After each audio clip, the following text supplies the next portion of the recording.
యేసుక్రీస్తు శిలువలో నీ కోసం నా కోసం తన రక్తమంతా కార్చిన వాడని మనం విశ్వసిస్తే మన జీవితమంతా ఆయనకు సమర్పించటం, ప్రతిష్ఠించటం న్యాయమే. కాబట్టి ఈ తలంపుని మీ మనసులో ఉంచుకోవాలని నేను కోరుతూ ఉన్నాను. పరిశుద్ధుడైన దేవుడు శిలువ మీద నీ కోసం నా కోసం తన రక్తమంతా కార్చటం అది నిజమైతే నీవు నేను మన జీవితమంతా ఆయనకు ప్రతిష్ఠించుకోవటం న్యాయమే. కాబట్టి ఈ తలంపుతో ఈ రోజున మనము దేవుని యొక్క వాక్యాన్ని ధ్యానించాలని నేను కోరుతూ ఉన్నాను. పవిత్రీకరణ, పరిశుద్ధపరచబడుట దేవుడు విశ్వాసికి ఏర్పరిచినటువంటి ఉద్దేశ్యం ఇదే.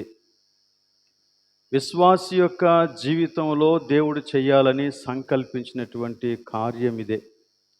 దీనిని గురించి ఇప్పటికీ మనకి కొంత అవగాహన వచ్చిందని నేను నమ్ముతూ ఉన్నాను. పరిశుద్ధమైన జీవితాన్ని గురించి లేక దేవుడు మన జీవితంలో చేసే పరిశుద్ధ కార్యాన్ని గురించి మనకి కొంత అవగాహన వచ్చిందని నేను నమ్ముతూ ఉన్నాను. ఈ మాటలు మీరందరూ వినియోగిస్తున్నారు. అదేంటంటే పవిత్రీకరణ, పరిశుద్ధపరచబడుట అనే మాటలు వినియోగిస్తున్నారు. ఆ మాటలు వినియోగించండి, ఆ మాటల మీద ధ్యానం ఉంచండి. ఇంకా అనేకమైన విషయాలు మనకి తెలుస్తాయి. ఒక వ్యక్తి నూతన జన్మ అనుభవం పొందినప్పుడు ప్రారంభమైనటువంటి ఈ దేవుని క్రియ అనగా పవిత్రీకరణ అనే దేవుని క్రియ మన జీవితాంతం కొనసాగుతుంది. సంపూర్ణ సమర్పణ, అనుదిన జీవితంలో ఆయనకు మనం లోబడి ఉండుట అనే వాటి ద్వారా ఈ పరిశుద్ధత మన స్వంతం అవుతుంది. కాబట్టి దేవుడు ఆ రీతిగా నియమించాడు గనక మన యొక్క రక్షణను వణుకుతోనూ భయముతోనూ కొనసాగించాలని దేవుని యొక్క వాక్యం చెబుతూ ఉంది. పరిశుద్ధత లేకుండా దేవుని చూచుట అసాధ్యం. ఈ మాటను గురించి మనకి చక్కని అవగాహన ఉండాలి ఖచ్చితంగా. ఈ రోజున సుజాత ఈశ్వరరావు గారు ప్రార్థన చేస్తూ అందులో ఒక నిర్వచనం చెప్పారు. మరి పొరపాటున చెప్పారో లేకపోతే మామూలుగా వచ్చేసిందో తెలియదు. అదేంటంటే పరిశుద్ధత లేకుండా దేవుని చూచుట అసాధ్యం. దేవుని చూచుట అంటే అని వారు ఒక రెండు విషయాలు చెప్పారు కదండి. ఏం చెప్పారంటే ఆయన కార్యాలు చూచుట, ఆయన ఆశీర్వాదములు చూచుట కాదు, దేవుణ్ణే చూచుట. అనగా దేవునితో సదాకాలం ఉండుట అనే విషయాన్ని గురించి మాట్లాడుతాం. మన నిరీక్షణ అదే. విశ్వాసకి దేవుడు అనుగ్రహించినటువంటి నిరీక్షణ అదే. కనుక ఈ పవిత్రీకరణ కార్యానికి ముగింపు ఎక్కడ జరుగుతుందంటే ఆయన సన్నిధిలో మనం నిలవబడినప్పుడు దాని యొక్క ముగింపు జరుగుతుంది. ఆయన సన్నిధిలోనికి ఒక్కసారి మనం వెళ్ళిపోతే పరిశుద్ధుడు ఇంకెప్పటికీ పరిశుద్ధుడిగానే ఉంటాడంట. అది దేవుని యొక్క చిత్తం. ఆయన్ని మనం చూసినప్పుడు మనము కూడా ఆయనలాగానే కనపడతాం. అది గొప్ప ఆశీర్వాదం. కనుక అలాంటి ఒక మహిమ కలిగినటువంటి స్థితికి ప్రవేశించడం గురించి ఈ దేవుని చూచుట అనే విషయం మాట్లాడుతూ ఉంది. దీని విషయంలో ఎవ్వరు కూడా కన్ఫ్యూజ్ కావద్దని నేను కోరుతూ ఉన్నాను. ఎందుకంటే ఈ విషయాలు చాలా జాగ్రత్తతో మనం నేర్చుకోవాల్సినటువంటి సంగతులు. ఇవే మాటలు వినియోగించి క్రైస్తవులను మోసం చేసేటువంటి బోధలు మన చుట్టూ చక్కర్లు కొడుతూ ఉన్నాయి, మన చుట్టూనే తిరుగుతూ ఉన్నాయి. అందువలన ఈ మాటల విషయమే మనం కరెక్ట్‌గా సరైనటువంటి అవగాహన కలిగి ఉండకపోతే చాలా సులువుగా మార్గం తప్పిపోతాం. అందుకనే ఈ మాటల్ని నేను నొక్కి నొక్కి చెబుతూ ఉన్నాను. కాబట్టి ఈ విషయాన్ని అర్థం చేసుకోవాలని నేను కోరుతూ ఉన్నాను. సారీ, మీ ప్రార్థనలో నుంచి అది చెప్పినందుకు. ఎందుకంటే అది అందరూ విన్నారు గనక అందరికీ ఆ క్లారిటీ ఉండాలనే చెప్పాను. మీరేమనుకోవద్దు.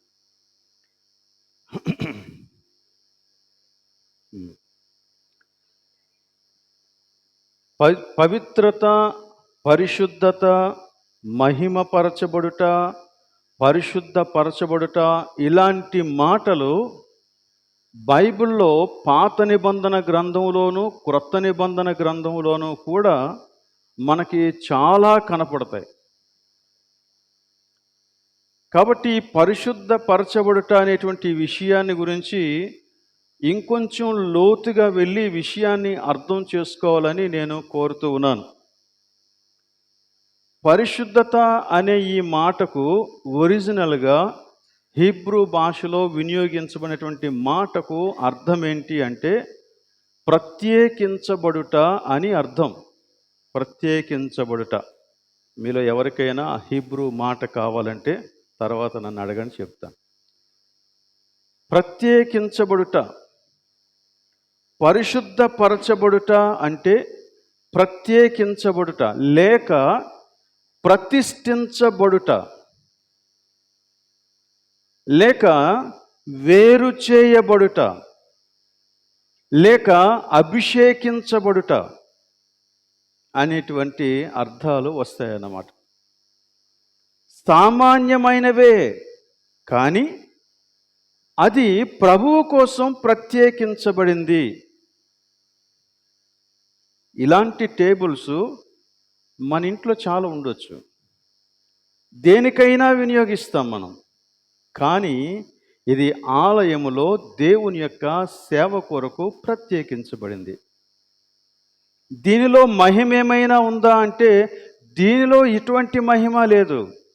ఇదేమైనా మిగతా టేబుల్స్ కంటే వేరుగా ఎక్కడి నుండో ప్రత్యేకంగా తేబడినటువంటి చెక్కతో చేయబడిందంటే ఇలాంటి చెక్కతో చేయబడినటువంటి వస్తువులు చాలానే ఉన్నాయి. కానీ ఇది ప్రభువు యొక్క మందిరంలో ఉండడానికి ప్రత్యేకించబడింది వస్తువు. అలాంటివి బైబిల్లో మనకి కొన్ని కనపడతాయి. పాత నిబంధన గ్రంథంలో ఉన్నటువంటి కొన్ని విషయాలు మనం చూసి ఆ తర్వాత క్రొత్త నిబంధనలో ఉన్నటువంటి సంగతులను కూడా చూద్దాం. ఉదాహరణకు దేవుడు మోషేతో మాట్లాడుతూ యాజకులను ప్రత్యేకపరుస్తూ యాజక వస్త్రాలను గురించి మాట్లాడాడు. యాజకులు నా మందిరములో సేవ చేయవలసినటువంటి వారు అయితే యాజక వస్త్రాలు, కొన్ని వస్తువులను గురించి లేక ఒక వస్త్రం గురించి మాట్లాడాడు. ఈ వస్త్రాలు ప్రత్యేకంగా ఈ ఉద్దేశంతో తయారు చేయండి అని చెప్పాడు. దీనికి మీరు నిర్గమాకాండంలో 28, 29, 30, 31 వచనాలు చదివితే ఈ వస్త్రాలను గూర్చినటువంటి వివరణ అంతా మీకు అక్కడ కనపడుతుంది. దేవుడు మోషేకు ప్రత్యేకించి చెప్పాడు ఆ వస్త్రం ఎలా కుట్టాలి, అది ఎలా ఉండాలి, దాని డిజైన్ ఏంటి, దాని రంగు ఏంటి, దాని మీద ఏమేమి ఉండాలి, ఇవన్నీ కూడా క్లియర్గా చెప్పి ఇవి యాజకుల వస్త్రాలు అన్నాడు.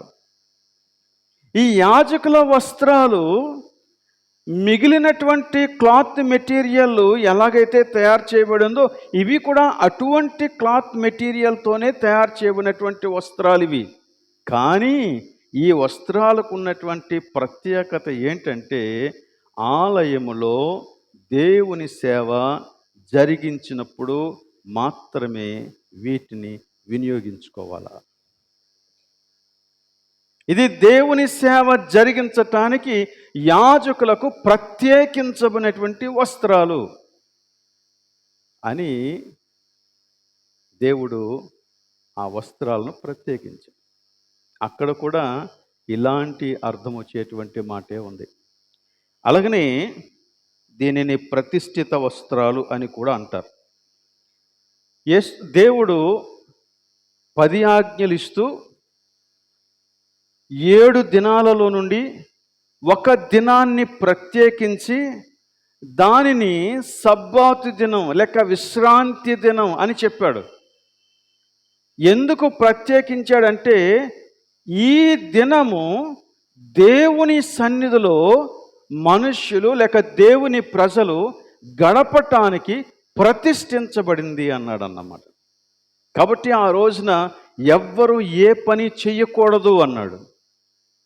పని చేయటం తప్పు పాపమని కాదు, కానీ నీవు పని చేస్తూ ఉన్నప్పుడు దేవుని యొక్క సన్నిధి మీద నీ ఆలోచన నిలవదు, నీ ఫోకస్ ఉండదు, దేవుని నువ్వు ఆరాధించలేవు, నీ మనస్సు డీవియేట్ అయిపోతుంది. కాబట్టి అన్ని పనులు విడిచిపెట్టేసి దేవుని మీదే నువ్వు దృష్టి నిలిపేలాగన ఆ దినాన్ని ప్రత్యేకించి నువ్వు దేవుని సన్నిధిలోనికి రా అన్నాడు. అలాగనే ఇంకా మనం చూస్తే యాజకులను అభిషేకించటానికి, అదే రీతిగా ఆలయంలోనికి తేబడిన ప్రతి వస్తువును ప్రతి పాత్రను అభిషేకించటానికి, బలిపీఠాన్ని అభిషేకించటానికి, ప్రతి దానిని కూడా అభిషేకించటానికి ఒక అభిషేక తైలాన్ని తయారు చేయాలని చెప్పాడు. దాని గురించి ఎంత ఖచ్చితంగా చెప్పాడంటే మనకిది నిర్గమాకాండం 30వ అధ్యాయంలో 22 నుంచి 33 వరకు ఉన్నటువంటి వచనాల్లో ఉంటుంది. మీరు తర్వాత చదువుకోండి. నిర్గమాకాండం 30వ అధ్యాయం. దానికి దేవుడు పెట్టిన పేరేంటంటే ఇది ప్రతిష్ఠ అభిషేక తైలం. దీనిని ఇలా తయారు చేయండి అని అందులో కలపవలసినటువంటి ఇంగ్రీడియంట్స్ అన్నిటి పేర్లు చెప్పాడు. ఎంతెంత పాల్లో కలపాలో చెప్పాడు. చెప్పేసి ఇలాంటి తైలాన్ని ఎవ్వరూ మరలా తయారు చేసుకోవద్దని చెప్పాడు. ఎందుకంటే ఈ విధమైన మిశ్రమం, ఈ విధముగా తయారు చేయబడినటువంటి ఈ తైలం దేవుని యొక్క సన్నిధిలో అభిషేకించటానికి వాడబడినటువంటి తైలం. సో ఆ తైలాన్ని వారు యాజకులను అభిషేకించటానికి, రాజులను అభిషేకించటానికి, అలాగనే సేవకులను అభిషేకించటానికి, పాత్రలను అభిషేకించటానికి అన్నింటికీ వాడేవారు అన్నమాట. కానీ అది దేవుని కొరకు ప్రత్యేకించబడినటువంటి వాటిని అభిషేకించటానికి వాడబడిన ప్రతిష్టాభిషేక తైలం, అది ఒకటే ఉండాలి. అదే రీతిగా మరొక విషయం చెప్పాడు. ఇశ్రాయేలీయులు అని ప్రజలను గురించి మాట్లాడాడు, మనుష్యులను గురించి మాట్లాడి ఇశ్రాయేలీయులు నాకు ప్రతిష్ఠిత జనము, వారిని నేను సర్వలోకపు ప్రజలందరి నుంచి వేరు చేస్తూ ఉన్నాను, వారు నా కోసము ప్రతిష్ఠించబడినటువంటి ప్రజలు అన్నాడు. సో వస్త్రాలు ప్రత్యేకించబడ్డాయి, తైలము ప్రత్యేకించబడింది, దినము ప్రత్యేకించబడింది. ఇప్పుడు మనుష్యులను గురించి మాట్లాడుతూ ఉన్నాడు. వారు నాకు ప్రత్యేకించబడినటువంటి లేక ప్రతిష్ఠించబడినటువంటి జనము. ద్వితీయోపదేశకాండం 7వ అధ్యాయం ఒకసారి చూద్దాం. 6వ వచనాన్ని చదవండి. ద్వితీయోపదేశకాండం 7:6.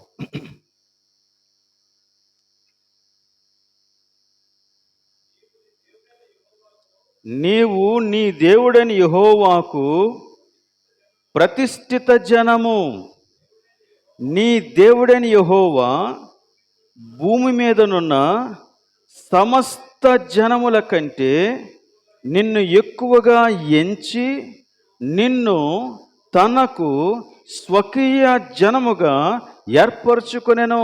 నువ్వు దేవుని ప్రజ, దేవుని జనం, మనుష్యులందరిలోంచి నిన్ను వేరు చేస్తున్నాను అని చెప్పాడు. అదే ద్వితీయోపదేశకాండంలో 14వ అధ్యాయంలో 2వ వచనం కూడా ఒకసారి చూడండి. ఏలయనగా నీ దేవుడైన యెహోవాకు నీవు ప్రతిష్ఠిత జనము, మరియు యెహోవా భూమి మీదనున్న సమస్త జనములలో విశేషముగా తనకు స్వకీయ జనమగునట్లు నిన్ను ఏర్పరచుకొనెను. You are God's people, you are God's anointed people. నువ్వు దేవుని కొరకు ప్రతిష్ఠిత జనము అని ఇశ్రాయేలీయులతో దేవుడు చెప్పాడు. సో కనుక ఇక్కడ పరిశుద్ధత అంటే ప్రత్యేకించబడుట. ఈవెన్ మనలను గురించి కూడా నూతన నిబంధనలో చాలాసార్లు చెప్పాడు. ముఖ్యంగా యోహాను సువార్త 15వ అధ్యాయం towards the end of the chapter అక్కడ ఏం చెప్తాడంటే, నేను మిమ్మును లోకము నుండి ఏర్పరచుకుంటుని. You are my people, you are separated from the world. కాబట్టి ఈ వ్యత్యాసం కలిగి దేవుని యొక్క సన్నిధిలో నిలబడేటువంటి వారు పరిశుద్ధ జనం. ఈ వ్యత్యాసాన్ని గురించి ఇంకో కొంచెం ముందుకెళ్తే, పరిశుద్ధత అనే ఈ మాటకు మరి ఒక అర్థం ఏంటంటే నైతిక ప్రవర్తన లేక నీతియుక్తమైనటువంటి జీవితం, నైతిక జీవన విధానములో ఉండవలసినటువంటి పవిత్రత, పరిశుద్ధతను గురించి మాట్లాడుతూ ఉన్నాడు. వస్తువులు ప్రతిష్ఠించబడటానికి మనుష్యులు ప్రతిష్ఠించబడటానికి చాలా తేడా ఉంది. ఒక వస్తువుని ప్రతిష్ఠించినప్పుడు కొన్ని కార్యక్రమాలు చేస్తాం. ఉదాహరణకి ఎవరో కానుక తీసుకొని వచ్చారు. మనం ఏం చేస్తాం? కానుకలన్నీ సమర్పించబడిన తర్వాత వాటిని ప్రతిష్ఠిస్తూ ప్రార్థన చేస్తాం. అవి ప్రతిష్ఠించబడుతున్నాయి, ప్రభు యొక్క సేవ కోసం ప్రత్యేకిస్తున్నాం అన్నమాట దాన్ని. అలానే ఏదో వస్తువు తీసుకొచ్చారు, ప్రార్థన చేస్తున్నాం. కొన్నిసార్లు అందరూ కూడా చేతులుంచి మరి ప్రార్థన చేస్తాం. అవన్నీ కూడా వస్తువులు ప్రత్యేకించటం. కానీ ఇప్పుడు మనుష్యులను ప్రత్యేకపరిచినప్పుడు దానిలాంటి ప్రత్యేకత కానే కాదు. ఒక వస్తువుని ప్రతిష్ఠించటానికి కొన్ని ఆచారాలు ఆచరిస్తే సరిపోతుంది. కానీ మనుష్యులను ప్రతిష్ఠించినప్పుడు ఆచారాలు ఆచరిస్తే సరిపోదు. ఎందుచేత అంటే మనిషి ఆత్మ స్వభావము కలిగినటువంటి వాడు, నైతిక స్వభావాన్ని కలిగినటువంటి వాడు. వస్తువుకి లేవవి, పుస్తకాలకు లేవవి, ఫ్యాన్స్కి లేవవి, టేబుళ్లకు లేవవి, వస్త్రాలకు లేవవి, మనుష్యులకు ఉంది. కాబట్టి మనుష్యులను దేవుని కొరకు ప్రత్యేకించినప్పుడు దేవుని యొక్క స్వభావానికి విరుద్ధంగా ఉండే ప్రతి స్వభావము నుంచి, ప్రతి కార్యము నుంచి, ప్రతి పని నుండి మనుష్యులు వేరు చేయబడాలి. అది నైతిక పరిశుద్ధత. నీవు దేవుని కోసం ప్రతిష్ఠించబడిన వ్యక్తివైతే దేవుని యొక్క స్వభావానికి విరుద్ధమైన ప్రతి దానిలో నుంచి నువ్వు ప్రత్యేకించబడాలా. అప్పుడే నువ్వు ప్రత్యేకించబడినట్టు లెక్క. అంతేగాని మన కోసం ఎవరైనా ఒకరు ప్రార్థన చేసేస్తే మనం ప్రత్యేకించబడిన వారం అయిపోం. ప్రార్థన కరెక్టే చేశారు, వారు ప్రార్థన చేశారు, మనం మోకాళ్ళు వేస్తాం, రెండూ జరిగాయి. కానీ పవిత్రత రావాలి అంటే ఖచ్చితంగా నిన్ను నీవు దేవుని యొక్క స్వభావానికి అనుకూలంగా ప్రత్యేకపరుచుకోవాలా. మనుష్యులకును వస్తువులకి అదే తేడా, అదే తేడా. అందుచేత కొన్నిసార్లు మనకి అనిపిస్తూ ఉంటుంది, వీరు అభిషక్తులండి, వీరు సేవకులండి, వీరి కోసం అందరూ ప్రార్థన చేశారండి, వీరు దేవుని చేత అభిషేకించబడినటువంటి వారు అని చెప్పినప్పుడు అభిషేకము అనేది ఎవరో చేసినటువంటి ప్రార్థన వలన వచ్చేది కాదు, నీవు దేవునికి ప్రతిష్ఠించుకోవటం వలన వచ్చేటువంటిది. ఆ ప్రతిష్టలో నైతిక జీవితం కూడా ఉంది. నైతిక జీవితం కూడా ఉంది. మనుష్యులు నైతిక స్వభావం కలిగినటువంటి వారు కాబట్టి మనుష్యులను దేవునికి ప్రతిష్ఠించినప్పుడు ఖచ్చితంగా నైతిక స్వభావం కూడా లెక్కలోనికి తీసుకొని రాబడుతుంది. నేను దేవునికి ప్రతిష్ఠించబడిన వాడను అని నేను చెబితే దేవుని యొక్క స్వభావానికి విరుద్ధమైన ప్రతి దాని నుండి నన్ను నేను ప్రత్యేకించుకోవాలా. ఇందాక మనం చదివినటువంటి 15వ కీర్తన చెప్పేది అదే. ఏం చెప్తుంది 15వ కీర్తన? ఏమండి? ఆయన గుడారాల్లో నివసించాలంటే, ఆయన యొక్క పరిశుద్ధ పర్వతం మీద ఉండాలి అంటే ఎవరు నివసించగలరు, ఎవరు ఉండగలరు అంటే అక్కడ కొన్ని విషయాలు మాట్లాడాడు. యథార్థమైన ప్రవర్తన కలిగి నీతిని అనుసరించువాడు, హృదయపూర్వకంగా నిజము పలుకువాడు, అట్టివాడు నాలుకతో కొండెములాడడు, తన చెలికానికి కీడు చేయుడు, తన పొరుగువాని మీద నిందమోపుడు, అతని దృష్టికి నీచుడు అసహ్యుడు, యెహోవా యందు భయభక్తులు గల వారిని సన్మానించుము, ప్రమాణం చేస్తే నష్టం కలిగిన మాట తప్పుడు, ద్రవ్యము వడ్డీకియ్యడు, నిరపరాధం చెరుపుటకు లంచం పుచ్చుకోడు. ఈ ప్రకారం చేస్తే నువ్వు కదల్చబడవు. నీ స్థానం దేవుని యొక్క సన్నిధిలో ఇట్ ఈస్ ఫిక్స్డ్.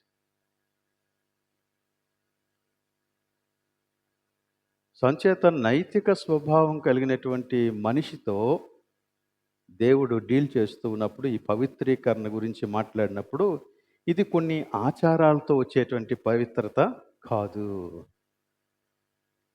కొన్ని ఆచారాలతో వచ్చే పవిత్రత కాదు. కానీ మనం దాన్ని నమ్ముతాం. అందుకే ఏం చేస్తామంటే ఎక్కడెక్కడికో వెళ్ళి ఎవరెవరితోనో ప్రార్థన చేయించుకుంటాం. ప్రార్థన చేయించుకొని మనకు అభిషేకం వచ్చిందని అనుకుంటాం. ఏదో అత్యతమైన శక్తి మనల్ని ఆవరించేసింది అనుకుంటాం. అదంతా భ్రమ, నీ భ్రమ అంతే. పరిశుద్ధత అనేది నువ్వు దేవుని యొక్క స్వభావం తెలుసుకొని ఆ స్వభావానికి అనువుగా దానికి వ్యతిరేకమైన దానంతటి నుంచి నిన్ను నువ్వు ప్రత్యేకపరుచుకొని ప్రభువు కోసం జీవించడం నేర్చుకున్నప్పుడే పరిశుద్ధత జీవితంలోనికి వస్తుంది. అలాంటి అభిషేకాల ద్వారా పరిశుద్ధత వచ్చేస్తే మనమందరం చాలా సులువుగా పరిశుద్ధులం అయిపోతాం. దేవుడు దానికోసం ఒక జీవిత కాలాన్ని వెచ్చించాల్సిన పని లేదు. నీ జీవితం అంతట్లో ప్రతిరోజు దేవుడు పని చేయాల్సిన పని లేదు.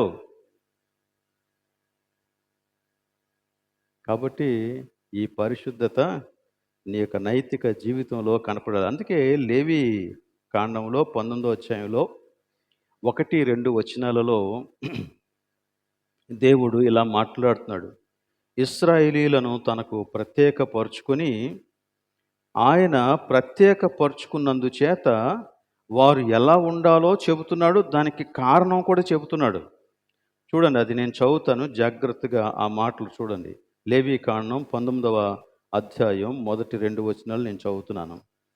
మరియు యెహోవా మోషేకు ఇలాగూ సెలవిచ్చెను, ఇశ్రాయేలీయుల సర్వ సమాజముతో ఇట్లు చెప్పుము. ఇశ్రాయేలీయుల సర్వ సమాజము అనగా నాకు ప్రతిష్ఠించబడిన జనముతో ఇలా చెప్పు, ఎవరినైతే నేను ఈ భూమి మీద ఉన్న సకల ప్రజల నుంచి వేరు చేశానో వారితో ఈ మాట చెప్పు అన్నాడు. ఏ మాట చెప్పాలంట? మీరు ఏం చేయాలా? పరిశుద్ధులై ఉండవలెను. ఎందుకంటే మీ దేవుడైన యెహోవానగు నేను. ఇదే మనల్ని డిమాండ్ చేస్తుంది. మనం ఎందుకు పరిశుద్ధంగా ఉండాలి? ఎందుకు పవిత్రంగా ఉండాలి? ఎందుకు లోకం అనుసరించేటువంటి రకరకాలైన పద్ధతులను మనం ఎందుకు అనుసరించకూడదు అంటే నువ్వు సేవించేటువంటి దేవుడు అలాంటివాడు. నీ దేవుడు పరిశుద్ధుడు గనక నీవు పరిశుద్ధంగా ఉండాలంతే. నేను దేవుని వాడను అని చెప్పుకుంటే దానికి ముద్ర ఇదే. పరిశుద్ధ జీవితమే ముద్ర. అందుకే ఎంత ఖచ్చితంగా దేవుడు తన ప్రజలతో, సర్వ సమాజంతో చెప్పమన్నాడు. కేవలం లేవీయులతో కాదు, కేవలం యాజకులతో కాదు, కేవలం ఆలయంలో పరిచర్య చేసే వాళ్ళతో మాత్రమే కాదు, అందరికీ చెప్పమన్నాడు. క్రైస్తవులంగా మనం దేవుని ప్రజలమైతే నువ్వు పరిశుద్ధుడుగా ఉండాలి. అదే దేవుని యొక్క వాక్యం మనకి చెబుతూ ఉన్నటువంటి సత్యం. దేవుని స్వభావానికి విరుద్ధంగా జీవిస్తూ నేను పరిశుద్ధుడను అనుకోవటం మన భ్రమ. దానికి సిలువ మనకి నిరంతరం జ్ఞాపకం చేస్తూ ఉంది. అసలు దేవుడే గనక పాపాన్ని చూసి చూడనట్టు ఊరుకునేటువంటి వ్యక్తి అయితే యేసుక్రీస్తు సిలువలో మరణించాల్సిన పని లేదు. ఆయన సిలువలో మరణించడానికి కారణం మన పాపమే. సో అందుచేత ఈ పరిశుద్ధత అనేది దేవుడు కోరుతున్నాడు, తన ప్రజల దగ్గర నుంచి కోరుకుంటున్నాడు. ఇక ఆ తర్వాత మీరు గమనిస్తే ఆ 19వ అధ్యాయం, ఆ తర్వాత వచ్చేటువంటి చాప్టర్స్ అన్నీ కూడా మీరు గమనిస్తే, పరిశుద్ధులుగా ఉండాలని ఎవరైతే నా చేత ప్రత్యేకించబడ్డారో వారందరూ జీవించాల్సినటువంటి జీవితం ఇలా ఉండాలి అని చెప్పాడు అన్నమాట. తర్వాత నీ తోటి వ్యక్తిని నువ్వు ఎలాగా వ్యవహరించాలి, నువ్వు చేసే పనుల విషయంలో నువ్వు ఎంత యథార్థంగా ఉండాలి అని ప్రతి దానిని గురించి మాట్లాడాడు. నీ కుటుంబం విషయంలో ఎలా ఉండాలి అని ప్రతి దాని గురించి, ప్రతి చిన్న విషయం గురించి కూడా మాట్లాడాడు అన్నమాట. అంటే దేవుని ప్రజలకేని లోకస్తులకు మధ్య వ్యత్యాసం కొట్టొచ్చినట్లు కనపడాల. గుర్తింపదగిన వ్యత్యాసం ఉండాల. నాకు నా తోటి అన్యజనునికి మధ్య ఈ పరిశుద్ధత విషయంలో ఆ తేడా కావాలని దేవుడు కోరుతున్నాడు. అప్పుడే నీ దేవుని గూర్చినటువంటి గొప్పతనం నీ పక్కనున్న వాడికి అర్థమవుతుంది. ఆ సర్వలోకం దేవుణ్ణి తెలుసుకోవాలంటే దానికి మన యొక్క జీవితమే సాక్ష్యం. జాన్ మెకార్థర్ మీలో చాలామందికి తెలుసు. ప్రస్తుతం ప్రపంచవ్యాప్తంగా అతనికి వాక్య వ్యాఖ్యానంలో మంచి పేరు ఉంది. ఆయన ఇలా స్టేట్మెంట్ చేశాడంట, కొంతమంది చదవగలిగినటువంటి ఏకైక బైబిలు నువ్వే అన్నాడంట. వారు చదవగలిగినటువంటి బైబిలు మన జీవితమేనంట. అంటే అర్థం ఏంటంటే వారు బైబిల్ నిజంగా ఇలాంటి బైబిల్ని చదవలేదు దేవుణ్ణి తెలుసుకోవటానికి, కానీ వారు నిన్ను చదివి నీ జీవితాన్ని చూసి, నా జీవితాన్ని చూసి, మనలను చదువుకొని దేవుణ్ణి తెలుసుకునే అంత వారిగా ఉండాలన్నది ఆయన యొక్క ఉద్దేశం. బైబిల్ అదే బోధిస్తుంది అన్నమాట. దేవుడు అందుకే తన కోసం ప్రత్యేకించబడినటువంటి జనం పరిశుద్ధంగా ఉండాలని కోరుకున్నాడు. ఈ పరిశుద్ధత మన యొక్క జీవితంలో కనపడాల. అలానే యెషయా ప్రవక్త తన యొక్క ప్రారంభ ప్రవచనంలోనే ఒక సంగతిని గురించి మాట్లాడాడు, ఇశ్రాయేలు గురించి. ఏమని మాట్లాడాడో ఒకసారి చూడండి. యెషయా గ్రంథం 1వ అధ్యాయం 11వ వచనం నుండి నేను చదువుతున్నాను, మీరు జాగ్రత్తగా గమనించండి. యెషయా గ్రంథం 1వ అధ్యాయం 11వ వచనం. యెహోవా సెలవిచ్చిన మాట ఇదే, విస్తారమైన మీ బలులు నాకెలా, దహన బలులకు పొట్టేళ్లను బాగుగా మేపిన దూడల క్రొవ్వును నాకు వెక్కసమాయను. కోడెల రక్తమందైనను, గొర్రెపిల్లల రక్తమందైనను, మేకపోతుల రక్తమందైనను నాకిష్టము లేదు. నా సన్నిధిని కనబడవలెనని మీరు వచ్చుచున్నారే, నా ఆవరణములను త్రొక్కుటకు మిమ్మును రమ్మన్నవాడెవడు? మీ నైవేద్యము వ్యర్థము, అది నాకు అసహ్యము పుట్టించు. ధూపార్పణము దానినిక తేకుడి. అమావాస్యయు విశ్రాంతి దినమును సమాజ కూట ప్రకటనమును జరుగుచున్నవి. పాపుల గుంపు కూడిన ఉత్సవ సమాజమును నేను ఓర్చజాలను. మీ అమావాస్య ఉత్సవములను నియామక కాలములను నాకు హేయములు, అవి నాకు బాధాకరములు. వాటిని సహింపలేక విసిగి ఉన్నాను. మీరు మీ చేతులు చాపునప్పుడు మిమ్మును చూడక నా కన్నులు కప్పుకొందును. మీరు బహుగా ప్రార్థన చేసినను నేను వినను. మీ చేతులు రక్తముతో నిండి ఉన్నవి. ఎంత క్లియర్గా దేవుడు ఇశ్రాయేలుతో ఈ మాటలు చెప్తున్నాడో చూడండి. మీరు చేస్తున్నారు, సంస్కారాలన్నీ చేస్తున్నారు, ఆచారాలన్నీ ఆచరిస్తూ ఉన్నారు, కానీ దాని వలన నాకు సంతోషం లేదు. అక్కడ ఉపయోగించిన మాటలు ఏంటంటే, నాకు ఇష్టము లేదు, నాకు వెక్కసమాయను, ఏమంటే నేను విసిగిపోయాను, నేను ఇక సహించలేను, లేక ఓర్చలేను, బాధాకరములు అనే మాటలు దేవుడు వినియోగిస్తున్నాడు. అంటే దేవుడు పరిశుద్ధతను గురించి ఎంత ఎక్కువగా మాట్లాడుతున్నాడో చూడండి. పరిశుద్ధతను గురించి మాట్లాడినప్పుడు నైతిక జీవిత విధానం గురించి మాట్లాడాడు. నైతిక జీవిత విధానం గురించి మాట్లాడాడు. ఆ క్రింద 16, 17 వచనాలు చూడండి. మిమ్మును కడుగుకొనుడి, శుద్ధి చేసుకొనుడి, మీ దుష్క్రియలు నాకు కనబడకుండా వాటిని తొలగింపుడి.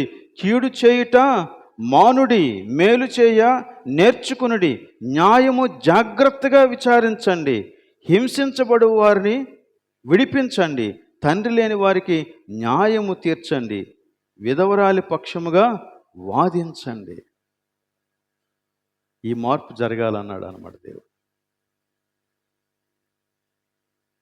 అంటే కొన్ని సంస్కారాల వలన ప్రజలకు పరిశుద్ధత రాదు. ఖచ్చితంగా నైతిక జీవితంలో మార్పు రావాలా. ఎవ్వరూ కూడా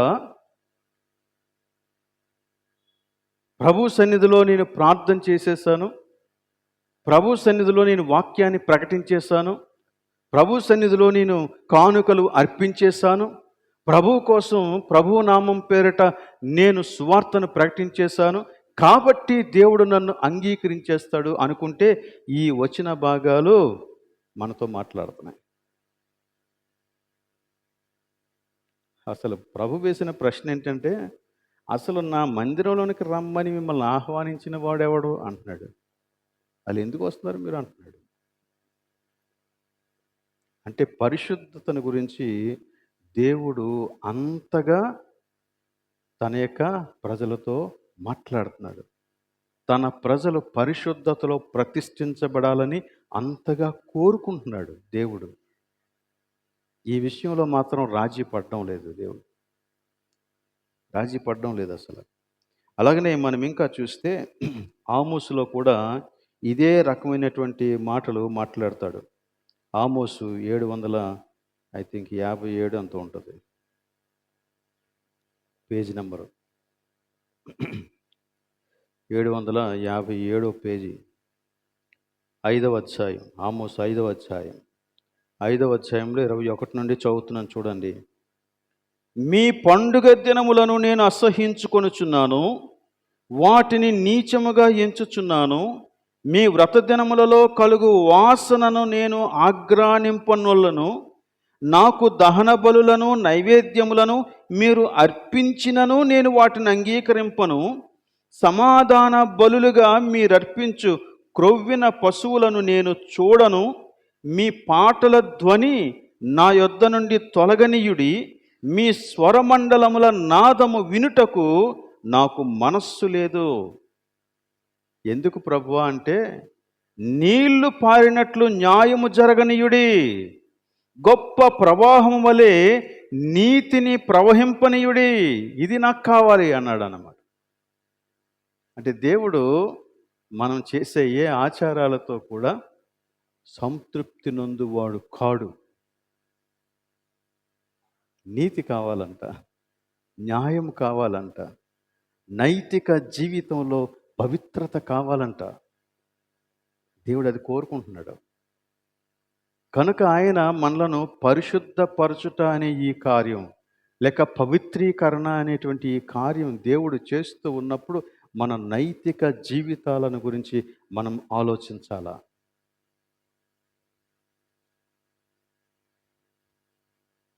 సో ఒక వ్యక్తిని పరిశుద్ధపరచటానికి అన్యులకు రకరకాలైనటువంటి ఆచారాలు ఉన్నాయి, కానీ ఇక్కడ అవి లేవు. వాటి వలన ఒక వ్యక్తి పరిశుద్ధపరచబడడు. మనం ఇంకా ఎలా అనుకుంటామంటే, బాప్తిసం తీసుకుంటే పరిశుద్ధంగా అయిపోతాం, ప్రభు బలం తీసుకుంటే పరిశుద్ధంగా అయిపోతాం. ఇలాంటి రకరకాలైనటువంటి ఆలోచనలు మనకున్నాయండి. కానీ ఆ విధంగా పరిశుద్ధులు అవ్వం మనం. మన యొక్క జీవితంలో దేవుని యొక్క స్వభావానికి తగినటువంటి స్వభావాన్ని, కార్యాలను మనం చేయగలిగినట్లు మనల్ని మనం ప్రతిష్ఠించుకోవాలి. దేవునికి ప్రత్యేకపరుచుకోవాలి. ప్రతిష్ఠించుకోవటం అంటే, లేక దేవుని కొరకు ప్రత్యేకించబడిన జీవితాన్ని జీవించటం, ఇది అవసరం. మరి వాడు జీవిస్తున్నాడంటే వాడు జీవిస్తే జీవించని, కానీ దేవుడు నీకు అది చెప్పలేదు. నీకు నాకు దేవుడు చెప్పింది ఏంటంటే ప్రత్యేకపరుచుకో, ప్రత్యేకపరుచుకో. ఇక్కడ ప్రత్యేకపరుచుకోవటం అంటే మడి కట్టుకోవటం కాదు.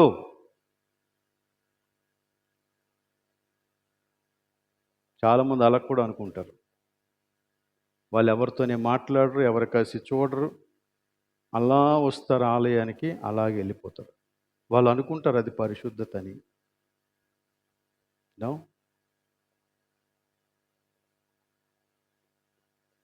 దేవుని యొక్క సన్నిధిలో నైతిక ప్రవర్తన, లేక నైతిక ప్రవర్తనలోని ఆ పరిశుద్ధత నీవు దేవునికి ప్రత్యేకించబడిన వ్యక్తివని తెలియజేస్తుంది. అందుకే నైతిక ప్రవర్తన అంత ఇంపార్టెంట్. పరిశుద్ధులై ఉండుడి అని దేవుడు చెప్పినటువంటి మాటలు ఇవన్నీ ఉన్నాయి. మీరు ఇంటికి వెళ్ళిన తర్వాత ఈ భాగాలు చదువుకోండి. ఎఫెసీయులకు రాసినటువంటి పత్రిక 4వ అధ్యాయం 17 నుండి 5వ అధ్యాయం 14వ వచనం వరకు. ఎఫెసీ పత్రిక 4:17 నుండి 5:14 వరకు. అలాగనే కొలస్సీలకు రాసిన పత్రిక 3వ అధ్యాయం 5 నుంచి 17 వచనాలు. కొలస్సీలకు రాసిన పత్రిక 3వ అధ్యాయం 5 నుంచి 17 వచనాలు. అలానే తెస్సలోనికేయులకు రాసిన మొదటి పత్రిక 4వ అధ్యాయం 1 నుండి 8 వచనాలు. ఇదంతా ప్రభు ఎందుకు చెప్తున్నాడంటే, ఒకటి ఆయన పరిశుద్ధుడు, 2 మనం ఆయనకు చెందిన వారం. అర్థమవుతుంది కదండి. మన దేవుడు పరిశుద్ధుడు, ఆ పరిశుద్ధ దేవునికి మనం చెందిన వారం గనుక పరిశుద్ధత మనలో కనపడాల. అదే దేవుడు చెబుతున్నటువంటి విషయం. కాబట్టి ఇటువంటి పరిశుద్ధత కలిగి మనం ప్రభువుని సంతోషపరుద్దాం, ప్రభువుని సంతృప్తి పరుద్దాం. ఆ ప్రవర్తనతో మనము దేవుని యొక్క ప్రజలంగా లోకంలో దేవుని యొక్క మహిమను వెదజల్లుదాం. దేవుడి అట్టి కృప మనకందరికీ దయచేయునుగాక. ఆమేన్. ముగింపులో ఏమైనా ప్రకటనలు ఉన్నాయా? ప్రకటనలు ఏమి లేని యెడల మరలా రేపటి దినం సాయంత్రం 6:30 గంటలకు మనం కలుసుకుంటాం. కాబట్టి ప్రార్థనా పూర్వకంగా అందరూ హాజరు కావాలని నేను కోరుతూ ఉన్నాను. అలానే నిన్న మీకు ఇవ్వబడినటువంటి ప్రేయర్ కార్డ్స్ మీరందరూ చదవండి. అనుదిన ప్రార్థనలలో జ్ఞాపకం ఉంచుకొని ప్రార్థన చేయండి. మనం లేచి నిలబడినట్లయితే మన మధ్య ఉన్నటువంటి రామారావు గారు మనలను ప్రార్థనలో నడిపిస్తారు. వారు ప్రార్థన చేసిన తర్వాత ప్రభువు నేర్పిన ప్రార్థన ఆశీర్వాదంతో ముగించుకుందాం.